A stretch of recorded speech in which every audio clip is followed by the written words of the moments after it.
আমাদের পিসিসিএফ মহোদয় বলেছেন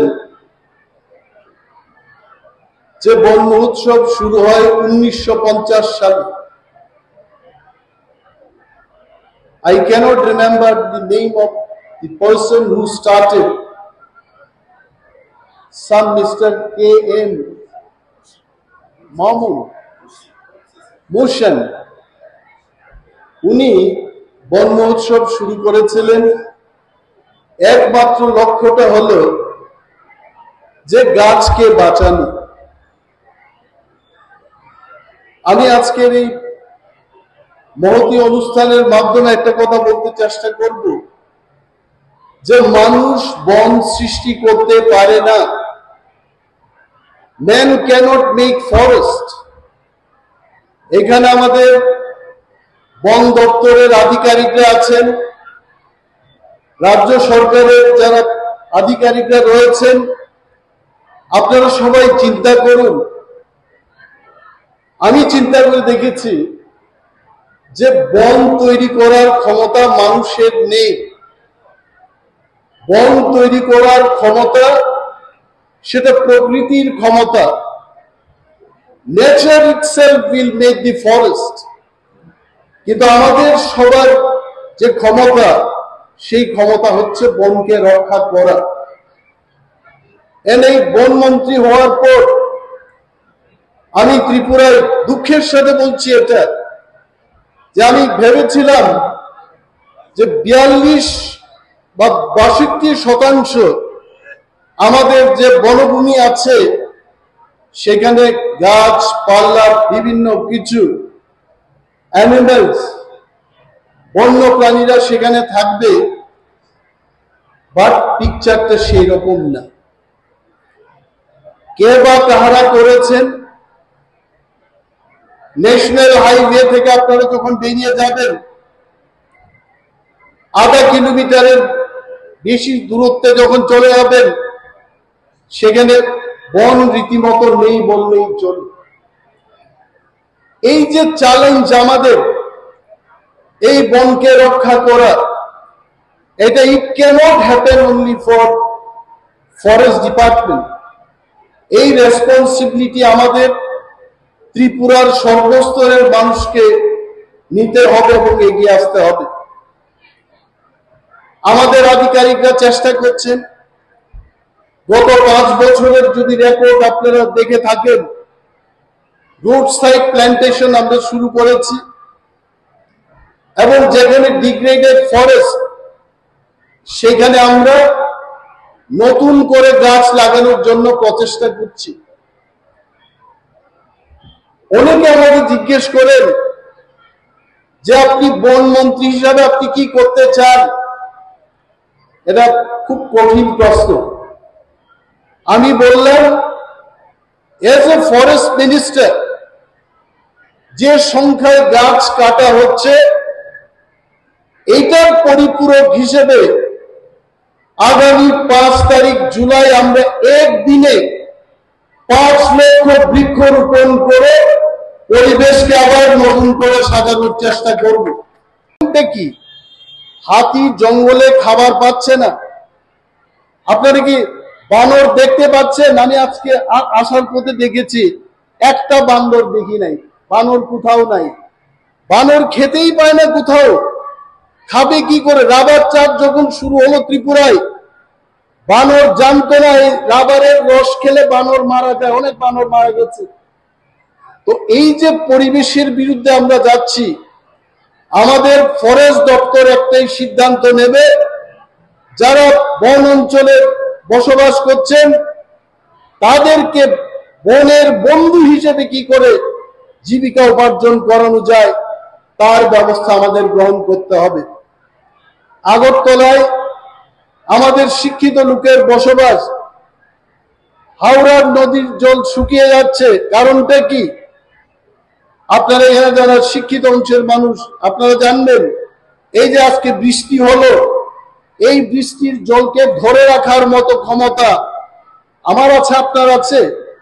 এটা গাছ এবং ফরেস্ট ল্যান্ড, ফরেস্ট যদি থাকে, সেই জলকে সংরক্ষণ করে রাখার ক্ষমতা এটা গাছপালার এই ক্ষমতা আছে। এইটা যদি শেষ হয়ে যায়, এটা শেষ হয়ে গেছে, আপনারা বিজ্ঞানের ভাষায় কি বলবেন? Catchment area. That catchment area আর নেই। ফ্লাড হচ্ছে আগরতলা শহরের মধ্যে। শীতকালে দেখবেন জল পাচ্ছে না, খাবার জল নেই মানুষের।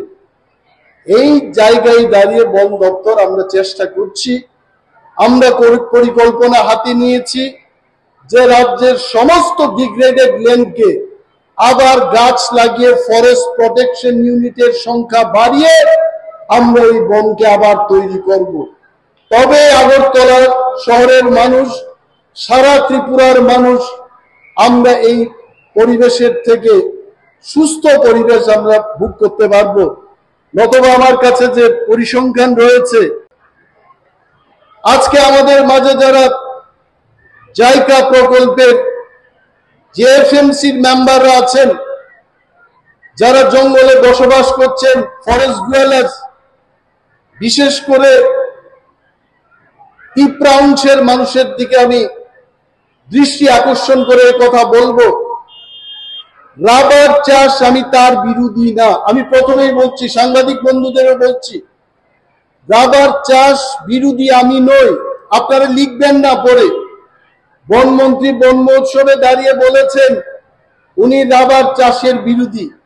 আমি প্রথমেই বলে দিই, কিন্তু রাবার সম্পর্কে আপনারা ভেবে দেখুন, একটা রাবার গাছ, অনলি সিঙ্গেল রাবার গাছ, একটা বিশাল বাঁশ ঝাড়ের যে জল সংরক্ষণ করার ক্ষমতা, এই একটা রাবার গাছ এটা চুষে নেবে। তাতে কি হচ্ছে? আমরা যে বলি জল পাই না, জল পাই না, জল কই থেকে পাবো? জল নিচের দিকে চলে যাচ্ছে। আর রাবার সম্পর্কে আপনারা জিজ্ঞেস করুন, রাবারের দাম সারা বিশ্বের মধ্যে কমতে শুরু করেছে। আমাদের ত্রিপুরা রাজ্যের রাবার চাষিদের আমি নিয়ে যখন চিন্তা ভাবনা করি, আমার ভয় হয়। ভয়টা কেন?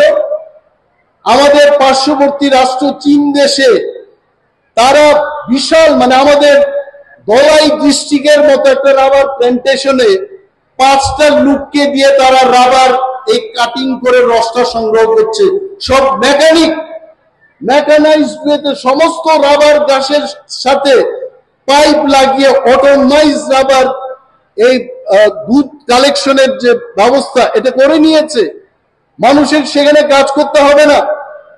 এবং সিনথেটিক রাবার তৈরি করতে শুরু করেছে।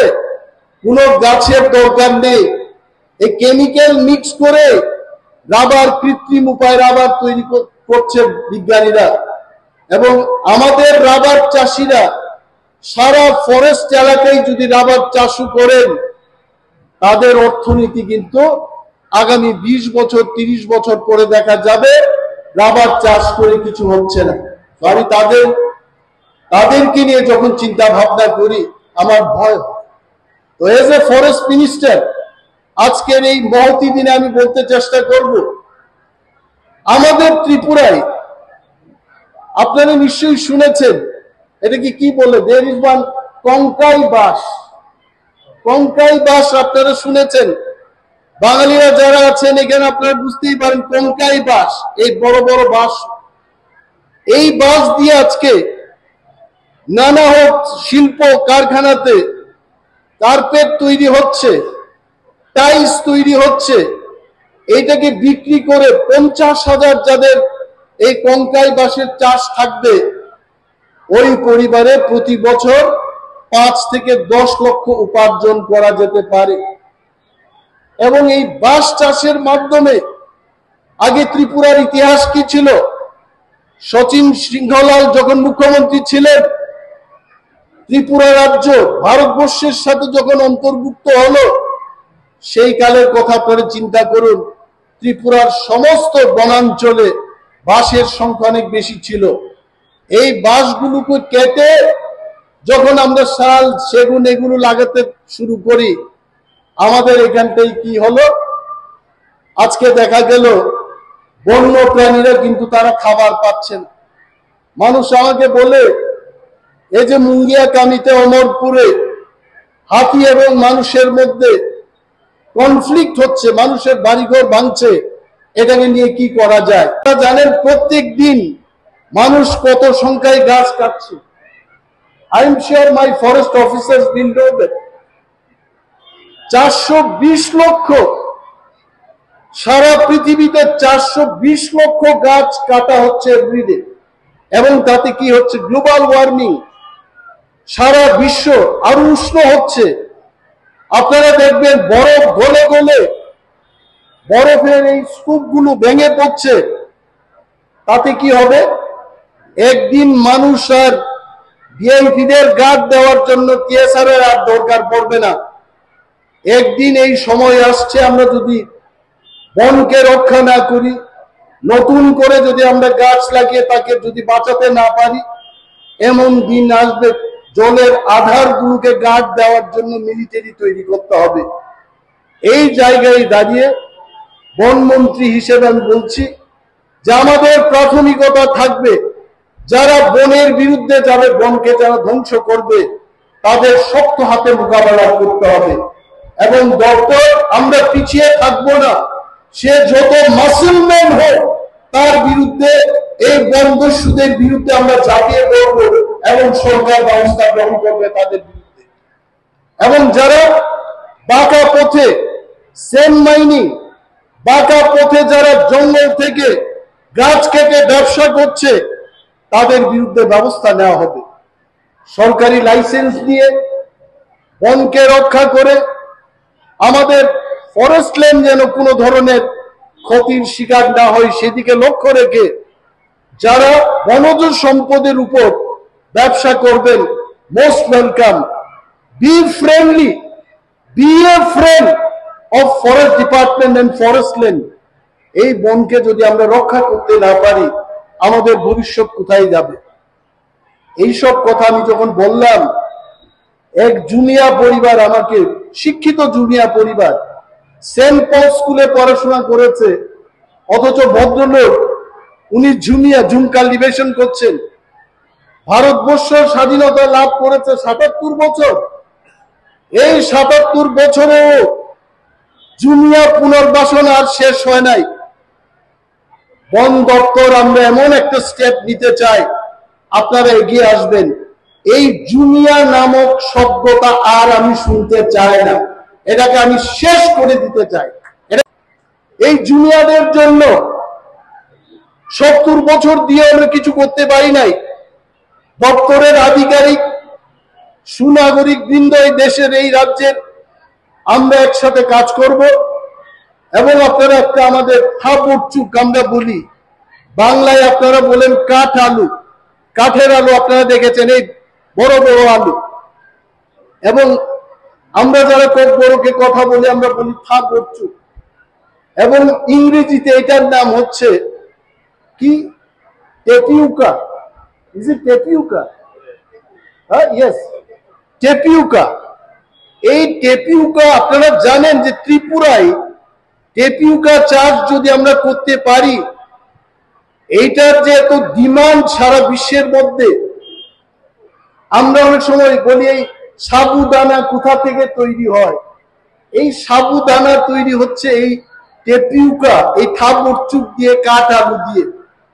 আমরা কেন, যারা জঙ্গলে বসবাস করছেন তাদেরকে আমরা কেন শুধু বলবো আপনারা রাবার লাগান, আপনারা অন্যান্য ইকো ফ্রেন্ডলি এই সমস্ত গাছ না লাগিয়ে, আমরা কেন যারা ইকো ডাইভার্সিটি, বায়োডাইভার্সিটি এগুলোকে রক্ষা করার মতো সেই সমস্ত গাছ লাগিয়ে আমাদের প্রচেষ্টা করতে হবে।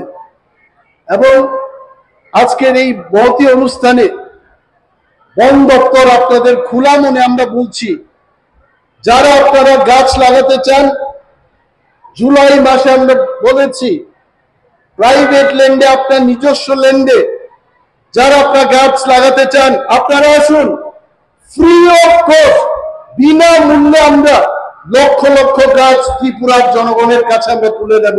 আপনারা গাছ লাগান, গাছ বাঁচান, সুন্দর ত্রিপুরা করুন। দেখবো আগামী দিন ত্রিপুরায় যেন ইকো ট্যুরিজমের মাধ্যমে আমাদের আগরতলা এয়ারপোর্ট থেকে শুরু করে জনপুই হিলস, সাইকার, 18 মুড়া রেঞ্জের সমস্ত এলাকায় যেখানে ইকো ট্যুরিজম করা যায় সেখানে যেন আমাদের যুবক যুবতীরা কর্মসংস্থান পায়, সেই লক্ষ্যে ফরেস্ট ডিপার্টমেন্ট কাজ করতে প্রতিশ্রুতিবদ্ধ।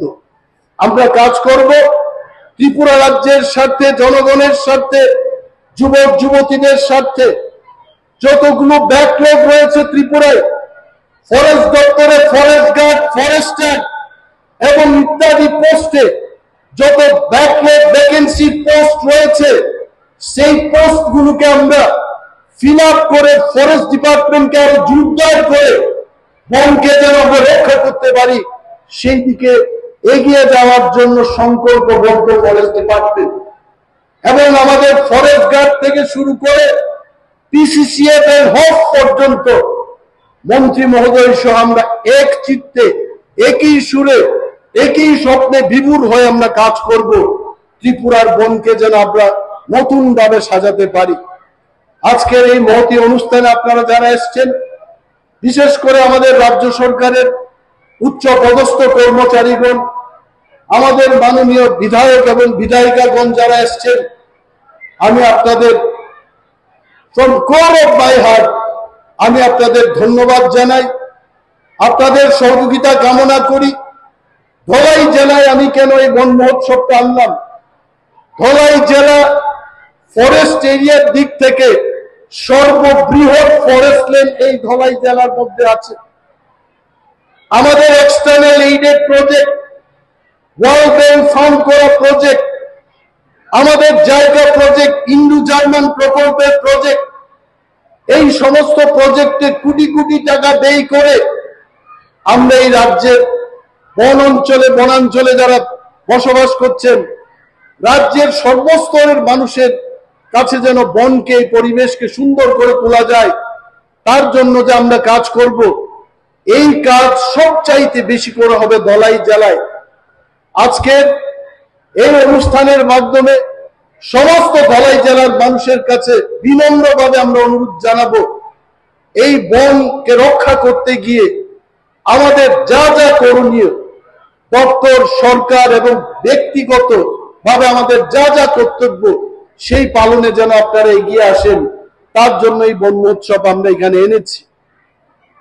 আমি সকালবেলায় যখন ঘুম থেকে উঠি, আজকে ভাবলাম এই বৃষ্টিতে ধলাই জেলায় আমাদের যে বন মহোৎসবটা হবে, এই উৎসবটা কিভাবে হবে, মানুষ আসবে কিনা, ছাত্রছাত্রীরা গান করবে কিনা, এখানে আমাদের কি সুন্দর মেয়েরা ডান্স করে দেখিয়েছে, এই যে ঢোলকের আওয়াজ এখানে বাজবে কিনা, তাদের পায়ের শব্দ আমরা শুনতে পারবো কিনা আমার সন্দেহ ছিল।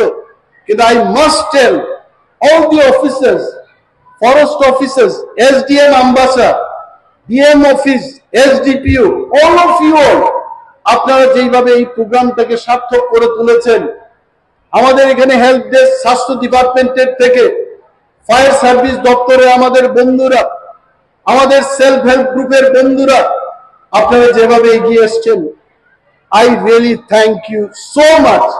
আপনাদের সহযোগিতার মাধ্যমে এই প্রোগ্রাম, আমার মনে হয় ত্রিপুরা রাজ্যের এই বৃষ্টি ভেজা একটা দিনের মধ্যে এত ভালো প্রোগ্রাম করা, I think this will remain in the history of Tripura. এটা ত্রিপুরার বন মহোৎসবের পাতায় লিখিত থাকবে। এবং আমি অনুরোধ করব আমাদের ক্যামেরাম্যান, আমাদের যারা এই তথ্যকে সংগ্রহ করে রাখবেন, ইতিহাসের পাতায় এই ফটোগুলো আপনারা রাখবেন। পিপল উইল রিমেম্বার আস। আজকে থেকে যখন 3 বছর বাদে